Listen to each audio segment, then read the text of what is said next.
ह्या मातीवरच आयुष्य गेलं. पण माझ्यानंतर ह्यांच्या पोटात काय घालणार आहे हे शेत? पण आपल्याला हक्कच नाही म्हण.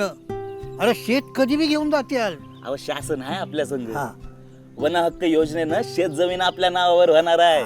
या योजनेअंतर्गत आदिवासी समाजाला त्यांच्या वनातील पारंपरिक हक्कांना कायदेशीर मान्यता मिळते आहे. वैयक्तिक वन हक्क योजनेअंतर्गत प्रत्येक कुटुंबाला त्यांच्या शेतीवर कायदेशीर पट्टा मिळतो, जास्तीत जास्त 4 हेक्टर पर्यंत. सामूहिक वन हक्क योजनेअंतर्गत आपल्या गावच्या ग्रामसभेला जंगल, पाणी, चराई आणि लघु उत्पादने म्हणजेच मध, तेंदू, बांबू यावर सामूहिक हक्क मिळतो. वन हक्क योजनेअंतर्गत हे सर्व हक्क जलद गतीने तुमच्यापर्यंत पोहोचवले जातात, जेणेकरून तुम्हाला तुमचा कायदेशीर हक्क लवकर आणि खात्रीने मिळावा. आता हे जंगल बी आपलंच, जमीन बी आपलीच. आदिवासी विकास विभाग, महाराष्ट्र शासन.